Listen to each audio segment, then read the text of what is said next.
projector while I'm giving it. Here we go. The idea of this talk is basically to try out some ideas around this concept of outsourcing programming programs that they've really, this whole idea has been adopted quite rapidly over the past 2 years or so. And I think there's certain sets of thinking around the whole idea that are good, but one of the things that I wanted to throw out today to get you guys thinking about is some of the ways that basically creating a better security feedback loop between external researchers and your engineering teams and business people can really improve the defensive mindset that exists within the organization. So a little bit about me. My name is Casey, as I mentioned, just another blonde Aussie hacker. That's a Julian Assange joke, which most people don't get, but that's okay. So recovering pen tester, I basically cut my teeth doing the network engineering and the pen testing side of things. Made a bit of a weird shift into solutions architecture and sales, probably about 8 or 9 years ago, and then got bitten by the startup bug and launched this thing called BugCrowd, which has taken a life of its own over the past 2 years or so, which is a good thing. As you can hear, I'm not from around these parts, originally from Sydney, Australia. Moved to San Francisco at the beginning of last year as BugCrowd got funded and so on. So yeah, I kind of preempted this preamble a little bit, but want to change the way you guys think or add something new to the mix of how you're thinking about connecting researchers with your organizations. Some of the problems that I'm going to address, you guys might have figured some of these things out, but I'm speaking generally in terms of the difficulties that we face as security professionals with figuring out how to get the business to really be mindful of the fact that the boogeyman's real. This whole security thing is not just us doing the chicken little thing, waving our hands around. It's actually a real thing that they need to be concerned about. And just for context, I can code. I definitely don't consider myself a developer in the pure sense of the word. So I'm looking at this and approaching this from the angle of someone who's a breaker, fixer. So build a better hacker. Basically, BugCrowd, what we do and what we are, we're a platform that basically connects security researchers with companies that need security testing, security work done. That could be in the format of a traditional bug bounty program, like Facebook or the Google program. But what we also do is basically allow organizations to call it, like create an elastic security team out of the folks that we've got on the platform, right? As a part of that, there's 14,500 people on the platform right now. With pretty good activation. The people that are actually participating is quite high within that number. But one of the things that we decided that we wanted to do really early on is figure out how to get anyone who comes onto the platform. There's folks that are very skilled when they start, and then there's people that aren't as skilled, but they're enthusiastic. They want to actually contribute to being a part of the security community. Like, how do we get them smarter? How do we give them access to the things that they need to know, the tools that they need to have, what they need to learn to get them better and more useful to us and to our clients, but then also for them with whatever they want to do outside of the whole bug bounty thing, get a job or whatever else. So we've got like a really strong culture within the company of trying to educate and bring people up. And really, as I mentioned, one of the things that we noticed is, like, through the course of really focusing on that, we started to see things happening. Call out the red team. We started to see things happening on the blue team side as a result of that interaction, which is what I'm going to talk about today. So who here is a builder? This is kind of a weird question or whatever. Yeah, cool. All right. Who here is a breaker? All right. Who does both? I feel sorry for you. But I know what that's all about. The thing, like, in terms of the security, challenges that we have, like, there's a fundamental difference between people that are incentivized and motivated to break things and tell people how things can be broken. When you compare it and contrast it with the engineers that are actually building product, right? We're different. There's a, almost a competitive tension between our two roles. And I think that's a cause of a lot of frustration for people in security. It's like, why don't they get it? But that's how it is, and the reason, the fact that it's like that is actually something that makes the relationship valuable, and we don't actually want to change that. Which is a little bit out of line with a lot of the talks that we hear that touch on this particular subject. I mean, a lot of it's about, okay, how can we get along? How can we that. But we need to be in tension with each other because we are doing literally the opposite thing.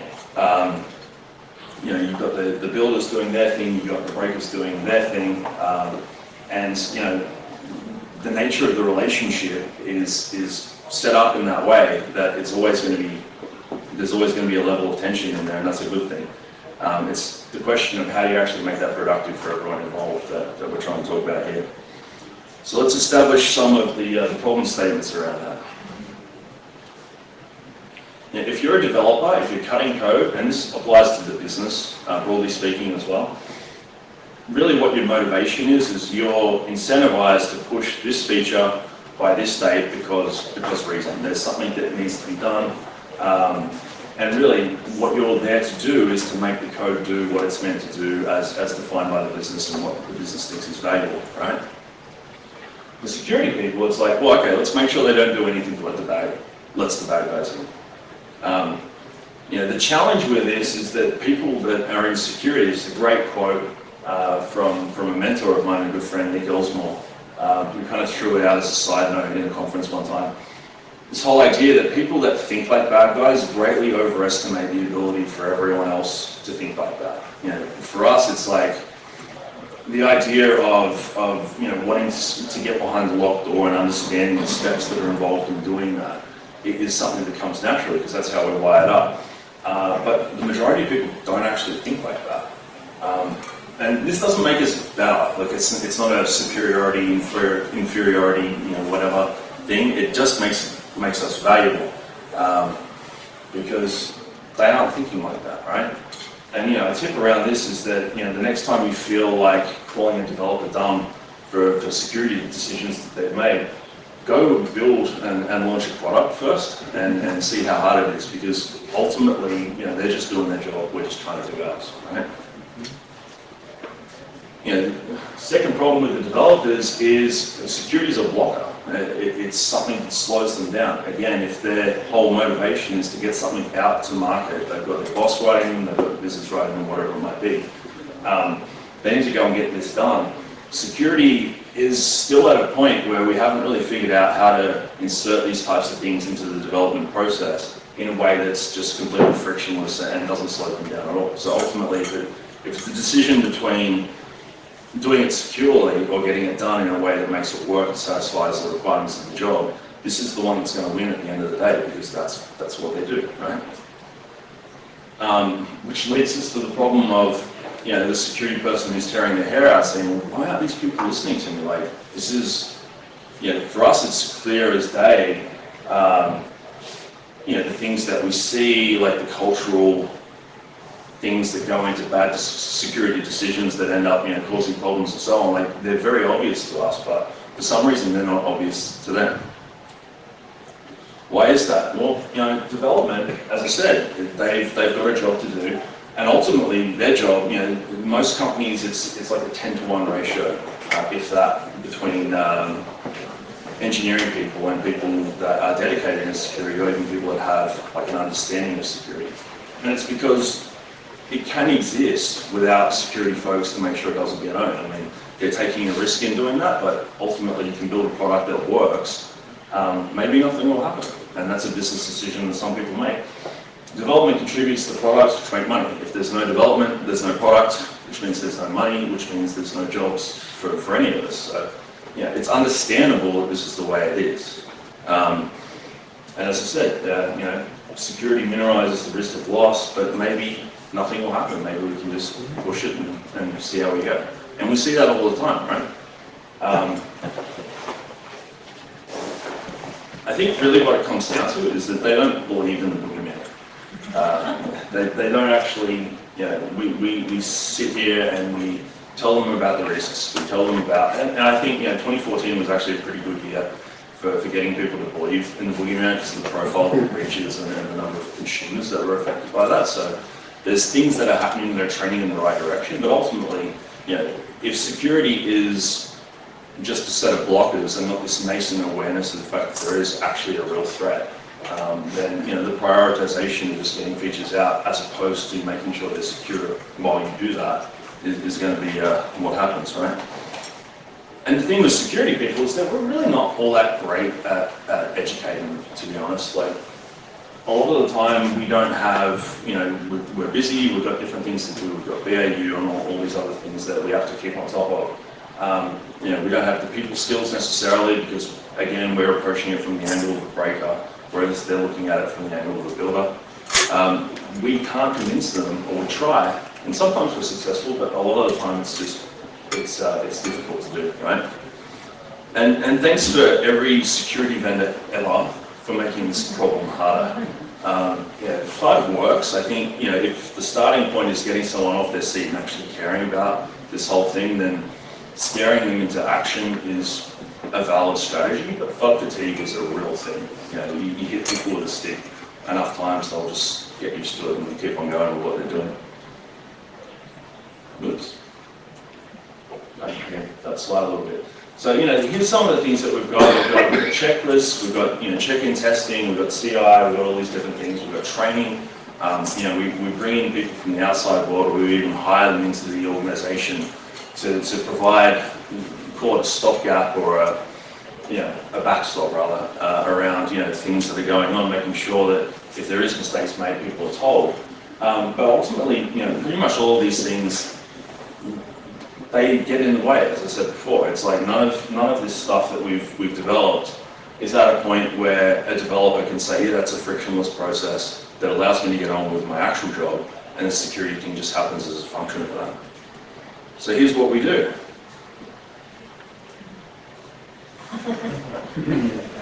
And it's kind of fun, right? Like if you're a pen tester, if you're a security person, oftentimes kicking people downstairs and saying, hey, listen, you screwed up. It's my job to rock up and say hi and let you know that. I love this because, like, just in case you weren't sure this was Australian and the emu at the end there, it's like, pretty random. It is what it is. Again, FUD fatigue, it doesn't work over the long term. If you're sitting there in the same office as the people that are cutting code and you're doing the kangaroo kicking the dude with the pond thing, ultimately that starts to be less effective over time. Because they get used to the sound of your voice, they get used to your message. And I think one of the other things that happens is that there's a bias that's placed on the people that are within the organization because you know a lot more about what's actually going on than the average attacker does. So the question is, how do we get the business to believe in the boogeyman? Because ultimately it's about where does the driver sit? Is this an internalized thing to the people that are cutting your code, or is it an external driver? And really, if, the same thing, if you can get it to the point where it's like a nascent awareness that just exists within your organization, you're way ahead. I think a better question is, how do we create better security feedback for the business? Because ultimately, we can't teach them everything from the get-go. So there is a level of kind of iterative learning that comes through, us being able to provide feedback into what they're doing and steer how they're doing their thing, right? So the thought here is, one of the management tips that I use a little bit in the office. I try to, not do it too often. But the best way to get something the attention it deserves is to set it on fire, right? Sometimes you have to let things fail in order for people to realize the fact that, okay, this is something that we actually need to do. And this is not a big quote, but I could totally picture him saying it. The McAfee version of this is the most security aware a company's ever going to be is just after it's been breached, right? And John McAfee didn't actually say that, but the fact that it's true is why he's riding a stogie with a Benjamin in this picture, right? It's been a very successful strategy for security vendors all around the place to capitalize on bad things that happen, because all of a sudden the boogeyman's real for that particular customer and for the rest of the market as well. Some good examples of this, Heartland. Heartland got completely owned, and basically they partnered up with a company called Voltage to go and implement end-to-end encryption for their payment systems. And then, probably 12 months later, came out and basically positioned themselves as the thought leader in that space, which was kind of annoying, but also awesome at the same time. Like they used the breach to affect a change in the mindset within the organization and then double down on it to turn it into a marketing point, which is pretty crazy. Target with their new CISO. Obviously we all know what happened there. CEO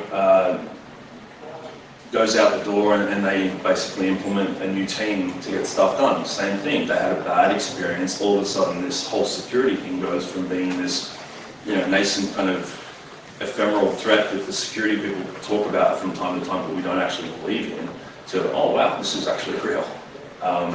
JP Morgan Chase, they announced a huge increase to their budget in response to the security breach, right? Etc., etc., etc. Like, you guys have seen this happen probably in your own organizations, and there's plenty of other examples. So that's nice. But how do we avoid the whole, being in the paper part? Because that kind of sucks, right?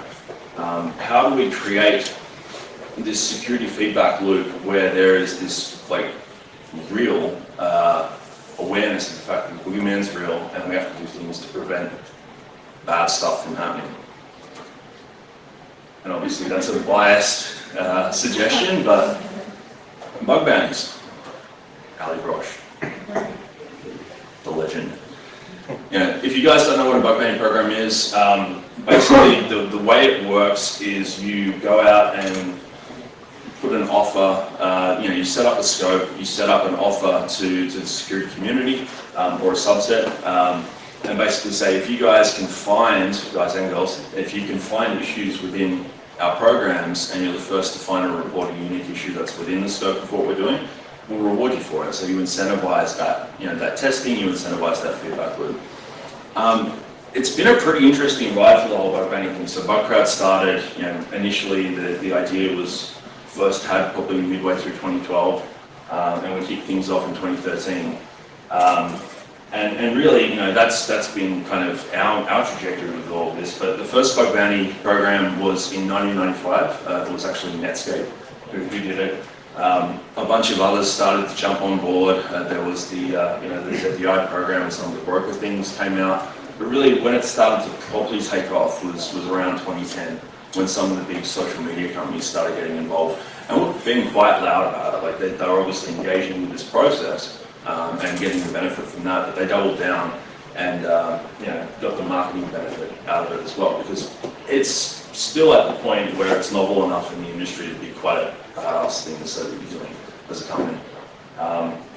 And last year in particular, ourselves, there's other companies that have joined the space, HackerOne and Crackcurity and others, and hat tip to Katie, who's here in the crowd as well. I think that the Microsoft bug bounty program, when that got launched, that was a real tipping point in the market's perception of this whole idea as, maybe this isn't just something that, crazy Bay Area startups and social media companies do. This might actually be a better way of solving this issue of finding out where we're vulnerable, creating that feedback loop, and figuring it all out before the bad guys do. So, and there's a lot of folks doing it, so that's the other piece there. The thing is, and this goes back to really the thrust of the talk, it's not just about being cheap. Like, they are cost effective. You're connecting, there's obviously the cost of actually running the program, but in terms of the pay that's going out, it's connected directly with the result that you want. So yes, they're cost effective. It's not just about being loud. Like, as I said before, it is still a pretty badass thing to do, and there's a level of just something that you can engage in if you're going to do it publicly, which is good. That's not the main point.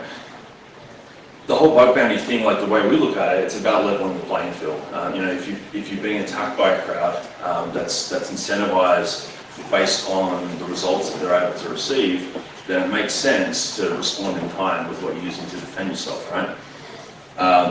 But to the point of this talk, it's also about introducing your developers to the fact that there are people out there that can hack your stuff, right? So this is Igor Homokov, and it's funny, I put this deck up on SlideShare and you notice this picture in there, you got pretty excited about it. It's like one of the more badass shots of him kicking around on the net. Like, he's I think 18 or 19 years old, very, very clever guy. The thing with Igor is he's also known as the guy who totally owned GitHub at that time. So basically, he found an ODA in Rails, reported it to GitHub. They didn't believe him. So what he ended up doing was pushing into their master branch to prove his point, and at that point they realized he was on something. Yeah, GitHub as a company, yeah, they've always been quite progressive when it comes to security, but really when you look at the timeline of when that all took place and then how they doubled down on internal security, but also how they were evangelizing their posture when it comes to security, because obviously they've got a lot of stuff to protect, right? It's important for them. That was really a pretty strong catalyzing event for that. The thing with Igor is that, the way we kind of refer to these people around the office, he's a good guy who thinks like a bad guy, right? He could be a very effective criminal.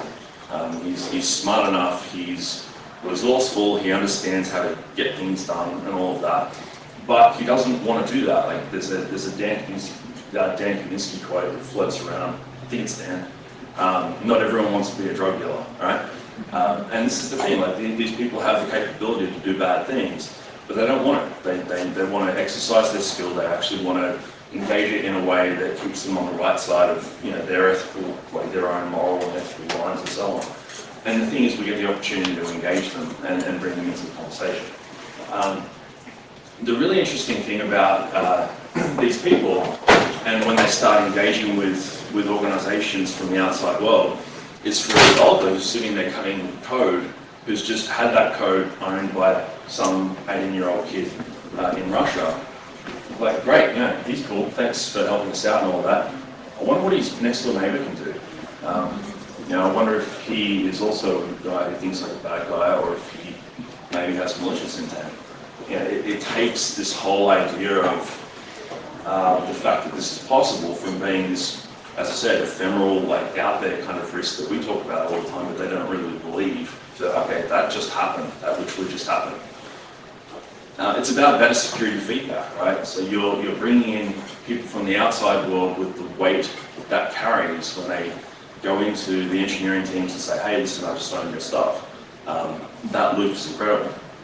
So really, this whole idea of bug bounties, disclosure programs in general, just engaging the external research community, it's like getting hacked in the sense that it creates the same psychological impact for a developer as a real security incident, but it's done in a way that's controlled and obviously doesn't end up on the front page of the New York Times, which is nice as well. So a couple of stories on how we've actually seen this play out with customers. And the thing with this is, I mentioned our focus was building a better hacker, and then we started to see this kind of trend in how companies were responding to having this feedback loop in place on the back end of things. It wasn't something that we necessarily were deliberate about setting out to achieve in the first place. But then we noticed it, and then it became so consistent that it's something that we're actually really doubling down on in terms of making sure that the customers are getting that benefit as well, not just finding out where they're vulnerable so they can fix it. Because the psychology of that thing, like you have someone from the internet that you've never met before, like they're not one of you guys who's sitting at a table across from them who knows what's going on inside the house. This is someone who has no more knowledge than anyone else on the internet who's come in and own their stuff. The psychology of that for a developer is very powerful. Here's an example of, say, water up there. There it is. Yeah, want some? Yeah, please. Yeah, gosh. Thank you. So here's an example. So this is Mozilla's bug bounty program. When they kicked off, this is part of one of Michael Coates.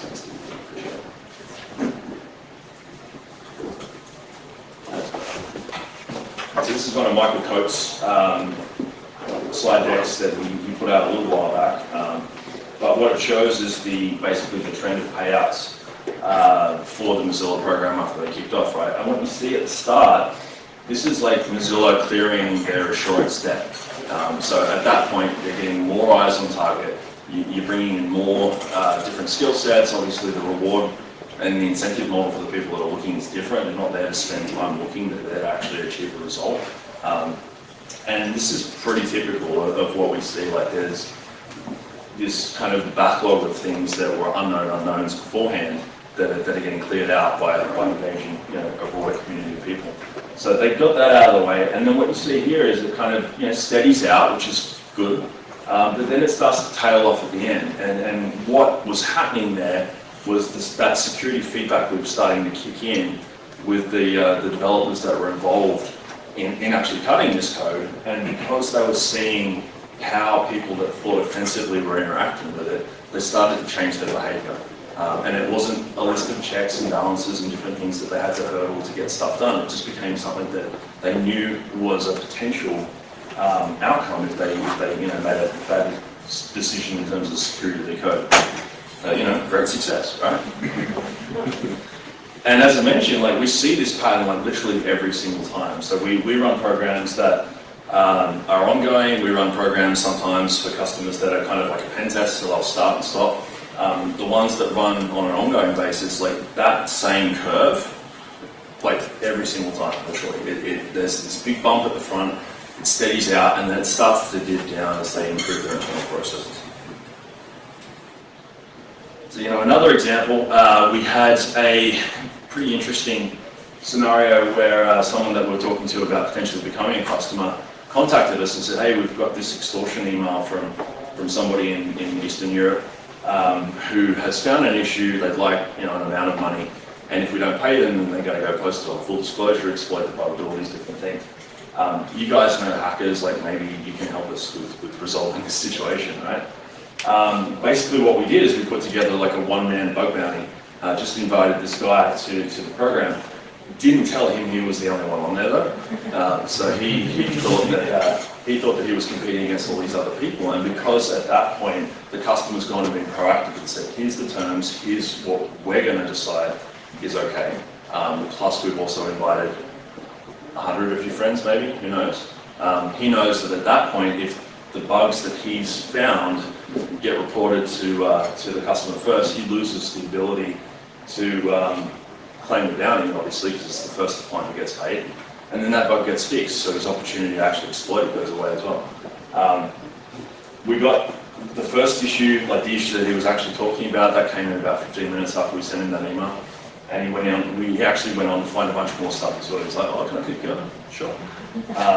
And that's a pretty unorthodox scenario, right? I'm not advocating that this is the right way to do things, but it was a situation that this model was able to resolve, which was pretty cool. And the thing is, for that customer, this was a scenario where, it's financial services, right? So they're not new to the concept of extortion and financial risk and different things like that. But for this particular thing, it's okay, great. There's a feedback loop that we can now start to integrate into our development practices and our processes that will clean up anything that's outstanding that we need to stop this happening again, but also start to be in a position where we can feel comfortable that we're not going to create new issues that might be exploited in the future. Great success. Another one, a social media organization. This is actually a really interesting story. The InfoSec team, they basically launched the program because they were having a really hard time getting buy-in from management and engineering. They're sitting in there trying to get stuff done or whatever, but they were having difficulty getting traction, which is kind of a lot of what I was talking about at the front end of the presentation here. And they looked at bug bounties and the idea of basically bringing in researchers from the outside world as a way to add to their social proof when they went up to management and say, hey guys, we need to change these things, we need to add these people, or whatever it might be. Invoke Picard management mode, let's set it on fire and see what happens. That was kind of their strategy, which again, unorthodox and not necessarily recommended. It's not a one-size-fits-all approach. But for them, it was very effective. They received budget for 3 new team members, and things kind of progressed on from there. So, there's a win there. Great success. Fourth one is an e-commerce provider that we did some work for. So they were a long-term customer of a web scanning product that's pretty well known around the place. And they were clean, so they were getting all the green ticks and everything was cool. And because of that, the culture within the organization it's okay, great. It's definitely better than nothing. I'm not saying that stuff's junk, because it's not. It's definitely a good thing to do. But because they've gotten to the point where they were optimizing their security remediation, but also the development for what the scanner told them, as opposed to what the bad guys were actually trying to do to exploit them, they relaxed in their culture. They were saying, okay, we're good. We've got the security thing dialed in. It's all good. We launched the program with them, and basically we had admin of admins through a chain attack within the first day of kickoff. And that was, for starters, great. They found that bug and they were able to fix it, which is good. But as I said, they thought they were doing a really good job because that was what they were being told. They had green ticks, they had good-looking dashboard, and everything was 100% PCI compliant and whatever else. It turns out they were still vulnerable.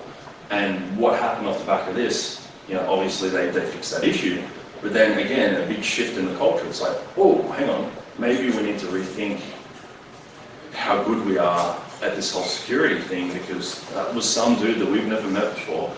He doesn't know anything about the inside of this organization. He was able to basically climb the chain and get admin of admin, within a day of kicking off. So, great success. In terms of integrating this into your organization, there's a bunch of ways to do it, and I think one of the key things, I'll go into a few kind of how-to bug bounty things, and PS, you can do this on your own, you can do this with us, you can do this with others.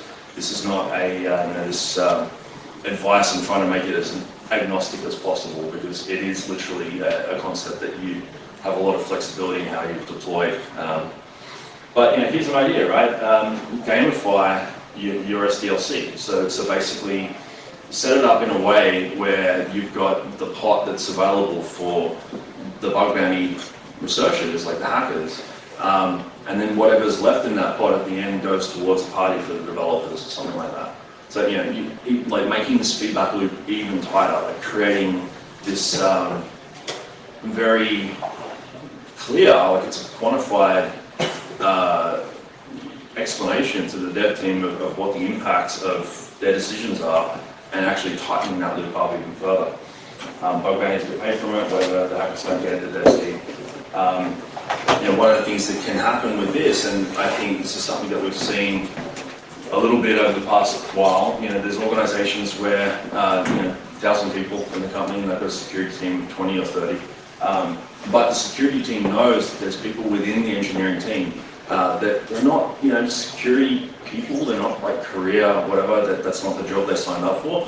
But they've got the golden hour. Like they know, they're fascinated by this stuff. They're sitting up until 2 a.m. on IRC doing the things when they go home and stuff like that. Like, where are they? Find them. Like, actually create an internal contest and say, all right, let's go hack each other and see what happens, right? Obviously, you have to control how you do that, and there's some planning that needs to go into it.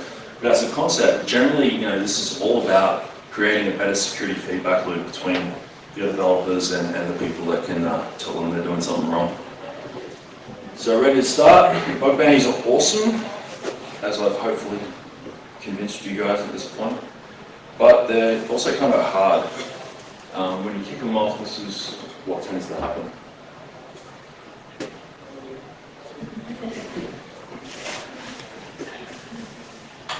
So you're going out to the internet and saying, hey, come help us, right? And there's people that can help, like, there's a lot of people that are helpful, or they want to be helpful.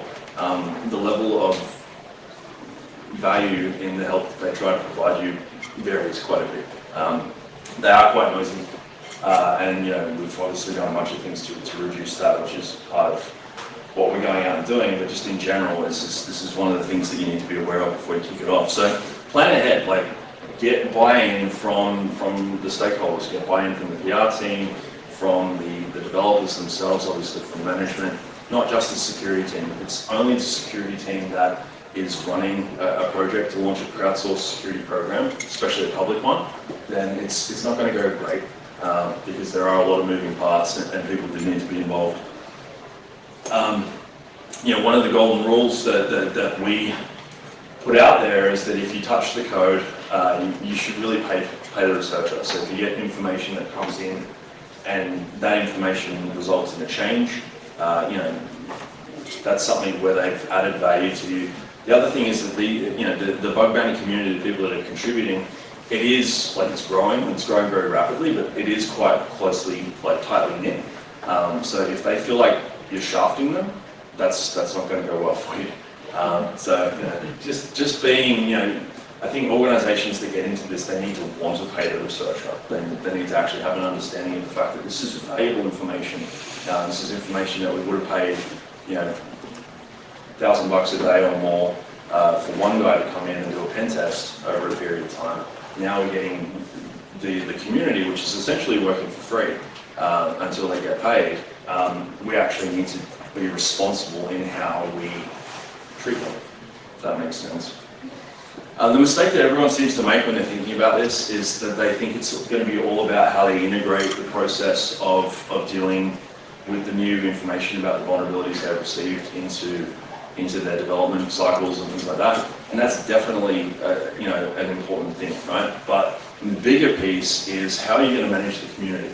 If you've got all these people that are looking to help you, as I said before, there's going to be lots of them. Some of them are going to actually be useful to you, and some of them maybe not so much. But at that point, you've had someone from the outside world come in and say, hey, I want to help you guys out for free. And really, if you've made an offer to them in terms of what you're going to do if they do that, you've got a responsibility of actually closing the loop on that conversation and making sure that they're happy walking away from it. And people forget that. And it's easy to do because there are a lot of folks that are jumping into this. I think, this is probably the other golden rule. I didn't touch the go pay the bug is numero uno, but this is pretty close to the top as well. Aligning the expectations between your company and your team and the researchers before they engage. Like that's the goal state, right? If you can be super clear on, okay, if you do this, this, and this, and then we decide this, then you're going to get paid that. As long as that's all clear before they start doing anything, then everything will go well. Like where it gets murky, where it gets messy, is where you change the rules on the fly. People have to, oftentimes you see, well not oftentimes, there's been instances where companies have had to actually reduce the amount, like the level of the rewards that they're offering out to the community because of whatever reasons they are. Usually it's probably budget related, but I'm speculating.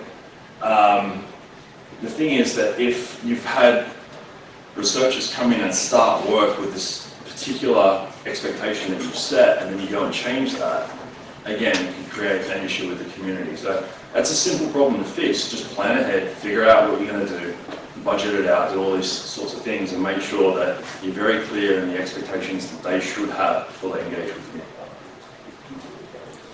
So really to summarize what I'm trying to kind of get out here is good things happen.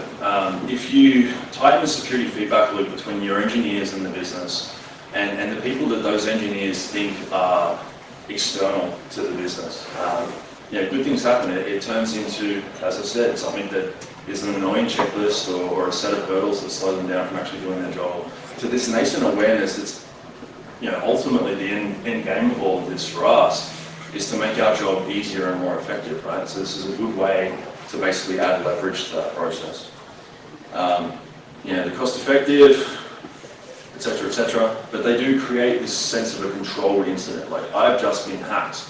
Holy crap, I need to do something about that, right? But without the mess and fuss of getting in the paper. So go start one or think about starting one. Go start one probably seems a little bit premature because I've just told you guys all this stuff about like not going out and just jumping into it. If you're thinking about it, it's a good train of thought to be on and continue on it. There's a bunch of stuff on the blog that can probably help out with how you're thinking about it, and that's pretty much the end of the story. Any questions?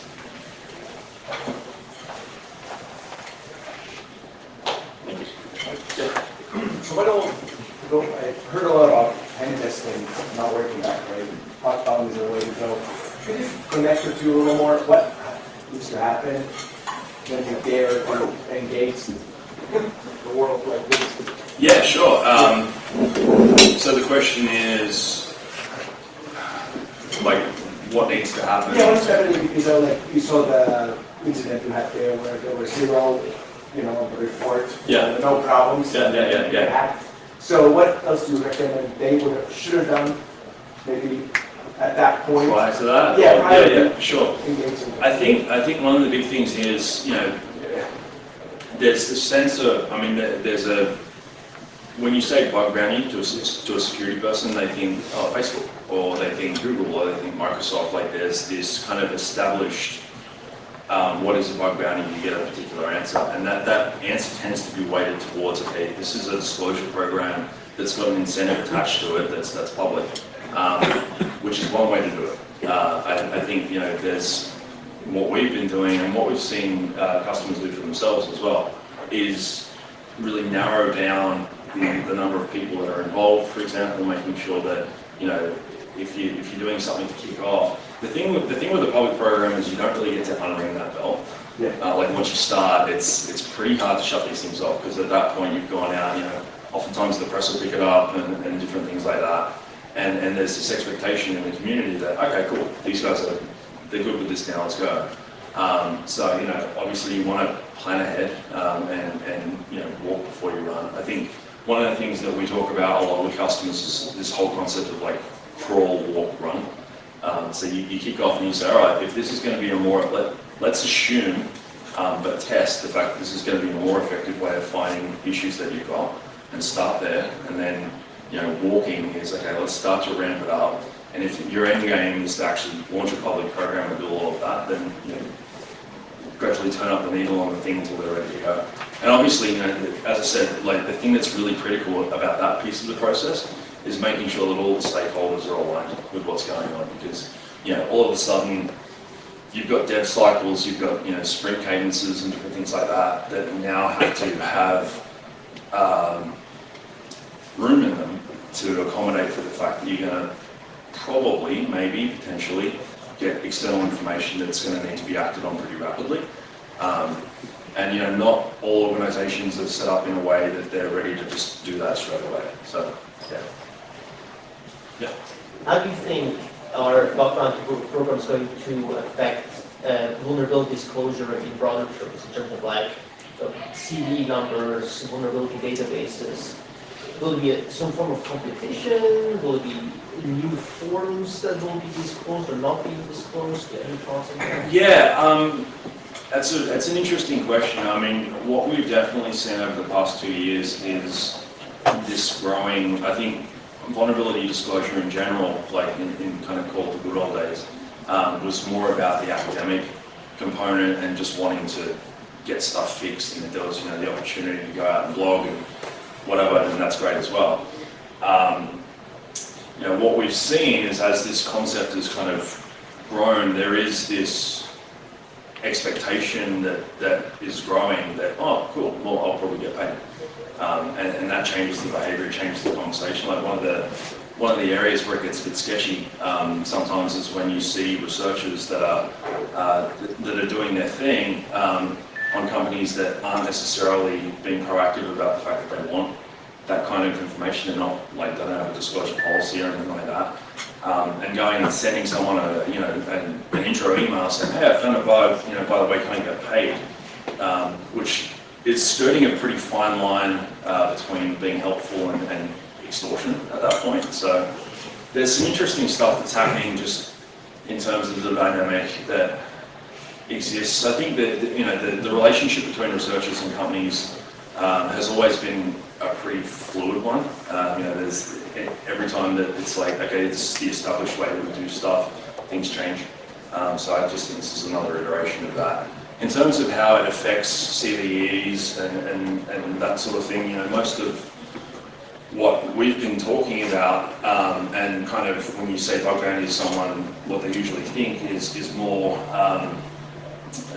incentivized disclosure programs on like hosted code as opposed to installable code, which is usually where you see CVEs pop up. Sometimes it's not the case, but yeah. So it'll be interesting to know.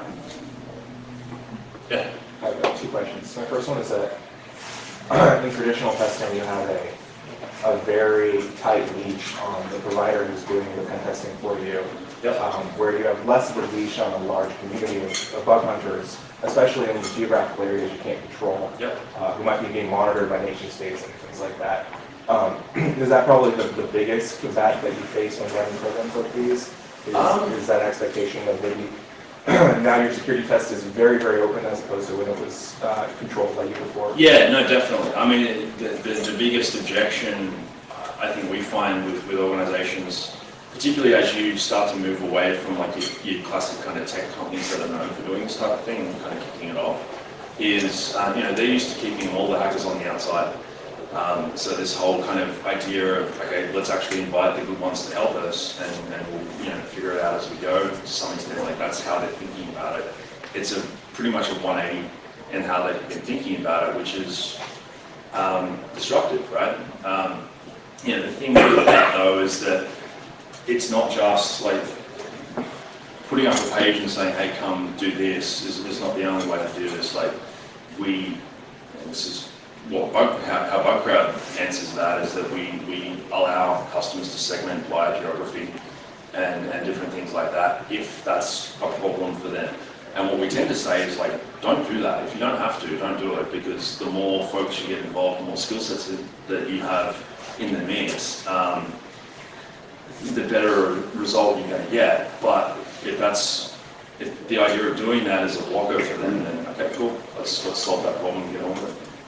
My second question is that I know a lot of the bug hunters, and even through programs like this, after they're done with the program and they submit a vulnerability, like where they get remote code execution, there's kind of an expectation that they get to disclose it publicly anyway after it's been patched and stuff like that. Is there ever any residual risk or damage to the brand from even after completing like an ethical disclosure? To those, have you ever heard of that at all? Like people get that's an interesting one. I think we don't. Ideologically, I think the concept of coordinated disclosure and making these things public after they're resolved is ultimately better for everyone. But that's another one of those radical concepts for most people that are doing this type of thing. And one of the objections that comes up is, if we're going out and letting people talk about where we've been vulnerable, what other information does that give an attacker to figure out where else we might be vulnerable, for example? Because it's the kind of, that kind of information, you can get a lot out of it. You can figure out what the dev teams are good at, not good at, some of the internal processes and where they might be falling out and things like that. There is, you can extrapolate. So yeah, I mean, we haven't seen that. I can't think of an example where we've seen that come into play, but to be honest, I don't know that we'd ever hear of one if it did happen, because that would mean that a company's got hacked, and if it was covered by disclosure laws or involved credit cards or something like that, maybe we'd find out. But yeah, the answer is I don't really know, and I'm not sure that we can know. But again, it comes back to, okay, what are you comfortable with? Like, what we do with that is, as I said, I think the whole idea of disclosure and this information being shared is a good thing, but not everyone's ready for that. So what we do for the testers that kind of work their way up to the top of the crowd is we'll let them participate in private programs where it's actually under non-disclosure. But for those guys, obviously we've gone in and we've vetted them. We've been working with them for a long period of time, so we know that they understand that that's how this works, and it's cool. Like, no one's going to go rogue or anything like that. So yeah, none of it's one size fits all. I think that's kind of the takeaway for that. Is the point, well, I don't know as much about the researchers, but is the point that they want to kind of build their resume, and that's why they want to disclose? Well, there's value if you build your own personal brand, Yeah. and you're able to disclose these vulnerabilities. Companies will approach you. Yeah. I mean, the bug bounties, to be frank, are small to begin with. Right. And that's why a lot of your customers are from the third world. They're young, and so they can afford to live on those bug bounties. But if you're living in Europe or the United States, Yeah. it doesn't pay to. It doesn't pay to protect your company. Yeah, I think the overall liquidity in the market is not at the point where someone in the West can subsist off it fully yet. But you're right, there are a lot of people that we know in places like India and the Philippines and so on that are basically subsisting and some of this type of model. So the reason why I asked the question is because, the company that I work for, we've been dealing with some researchers, and Yeah. many of them are from Europe for our company. And so we credit them when we disclose and we publish. Yep. And but my question on bug bounty, what if you're paying the person, but you didn't necessarily disclose the details of it, but provided them with some kind of letter of Yeah. reference or some other form where they can Yeah, absolutely. they can say that, hey, I found 4 critical issues, while I was involved with this bug bounty for this Yep. company X, and they, this is a letter from them or whatever, and it's part of my. Yeah, I think that's one of the things that's been quite unique about how researchers have engaged with this model as it started to take off. Because normally this kind of work's done under NDA, and like you might go and brag on something that you found over a beer at DEF CON with 3 buddies or something like that. But there's no kind of third-party attestation to their skill over time. So I think there's a couple of variations on that. Obviously, going out and being able to write up a bug is a good thing for them, because they can go out and talk about how they were thinking about it. They can talk about what they found. They can talk about their skills and so on. Downstream from that, there's all these different things where there's lots of different ways to kind of cut the cookie. For us, what we do is we have a ranking system where they're competing against each other, points and so on. And when they're not able to actually talk about the issue specifically that they found, there is some degree of recognition that they can go and point to and say, hey, that's me, I'm like number 6 or number 10 or whatever. And an example of that, we one of the fairly well-known bug bounty people just got hired by Tesla, and he's a sysadmin. He comes from that background, right? So he wasn't a career security person, but obviously very gifted and good at thinking like a bad guy. And really what the whole bug bounty thing was for him is that it gave him like a very low barrier to entry to actually enter into the security industry. And Tesla didn't hire him because he was a bug crowd tester. Tesla hired him because he was awesome. But one of the reasons they knew that was because he could point to his page on our site and say, listen, that's me, that's like, here's all these people, and this is where I sit in those ranks. So yeah, the cash is an incentive. I think the social recognition, the ability to actually build credibility in a resume, I almost see that as the more active driver at the moment. Could you talk a little bit about the difference between pen testing and this approach, and how effective that is for, let's say, a company that is looking to pen test an application, versus trying to find the holes in the way that they coded an online application, and kind of the difference between a native application and web applications, if there really are any differences in this model versus hiring a third-party pen tester. There's a lot of clients that will need to get their security validated by doing a pen test with that native application. I'm just wondering if this type of a bug bounty approach would actually work for companies that are creating proprietary native applications that they want to pen test to see how durable it is and sure. accurate. There's things that the crowdsource model is not going to be good for. Like you don't want to crowdsource a wireless assessment, for example. I think that get pretty awkward. And internal testing and different things like that. So it's not bug bounties, crowdsourcing eats the traditional consulting model in its entirety. But I will say that one of the reasons that this all got started, I ran a pen test firm in Australia for a couple of years before kicking off BugCrowd, and one of the reasons that I wanted to do this was because I had good guys in the team and making sure they did good work and so on, but always feeling like they were disadvantaged economically when you compare to the resourcing that's available to the adversary, right? It's like, for them, it's lots of hackers, lots of different skill sets, lots of different motivations, and the reward model, how they're approaching it's not based on the time they spend, it's based on what they get out of it. This kind of idea popped up and we started testing it, and on average, like when we do application security tests that are, actually we've got a case study that's coming out pretty soon, and I'll speak to this as well. It's in the order of 3 to 5 times the number of vulnerabilities per dollar spent. And I know that's kind of a fuzzy metric, because what's a vulnerability, but we're talking about like solid, unique individual issues that get found. And then because as well, the incentive model for the researchers is to actually come up with the best issues. So the way it works is the more creative or severe issue you find, the more you get paid. So they're incentivized to be first, but they're also incentivized to go deep. You get more complex issues falling out of that as well. So as to like installed code versus hosted code, it'll be interesting to see how it plays out, because we're doing both at the moment, and I think we're seeing fairly consistently that 10 heads are better than one when it comes to this type of application. So yeah. I'm getting a wrap up. So thank you, everyone.